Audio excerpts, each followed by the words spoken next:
This thing that looks like a demon's face is actually Baki Hanma's brain. After his decisive battle with the strongest caveman, Dr. Kureha gave Baki a thorough full-body examination. Though it was totally unnecessary for someone from the Hanma bloodline, Baki was still really grateful to Kureha. After Baki left, Kureha started analyzing all of Baki's test results, but when he saw Baki's brain CT scan, Kureha was completely shocked, because Baki's brain was totally different from a normal person's. His brain couldn't even be called a brain anymore. It was literally a demon brain. Even brain specialist Dr. Natsuki had never seen anything like this. This was absolutely unheard of in medical history. If he hadn't seen it himself, he would never believe this belonged to an 18-year-old high school student. But Natsuki was certain of one thing: the owner of this brain must be a demon. Meanwhile, in a park somewhere, countless rats swarmed the streets, causing a massive rat outbreak. The root cause of all this chaos was simply Baki taking a walk in the park. The next day, as Baki was heading out to school, he looked up to find Koju standing right in front of him. Their eyes met in the most awkward moment possible. It turns out that after the tournament, Koju had found the defeated Ali Jr. and tried to encourage him. But for Koju, her feelings for Ali Jr. were more like motherly love. Hearing Koju's words,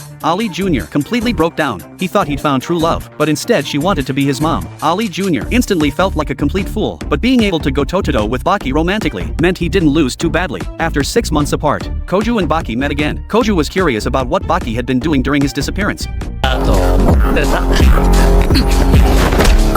気にしてんじゃねえよ Without realizing it, their hands were holding each other again. After school, Baki was cornered by some thugs. Seeing that Baki wasn't planning to hand over his wallet, the gang leader pulled out a huge knife. Sensing the danger, the Hanma bloodline in Baki was instantly awakened. In his eyes, the knife in the thug's hand was visibly shrinking before his eyes, until it eventually became the size of a keychain. Just then, an old man wearing glasses suddenly appeared. This was Mr. Kawatani, Baki's former butler. If he had arrived 1 second later, these thugs would probably be lying dead in the street. Sensing trouble, the thugs ran off. Baki and Kawatani hadn't seen each other in a long time. They went to a nearby cafe. Kawatani had heard that Baki was about to fight Yujiro. He came here to try to convince Baki to let go of his hatred. After all, someone as ruthless as Yujiro wouldn't hold back just because Baki was his son. However, for Baki, his mother wasn't just any ordinary mother.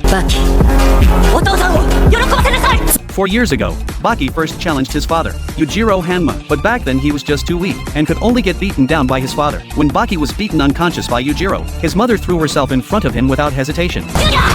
私が相手だ Even though Yujiro strangled her to death in the end, she showed no fear. His mother's final moments were burned forever into Baki's memory. He vowed to avenge his mother. Now he finally had the strength to defeat Yujiro. There was no way he could break his promise, even if he only had one life to live. This time Baki would fight Yujiro to the death. He bowed deeply to Kawatani, thanking him for all his care over the years. Nothing could stop Baki now, because defeating Yujiro was his destiny, and the only way to honor his mother's memory.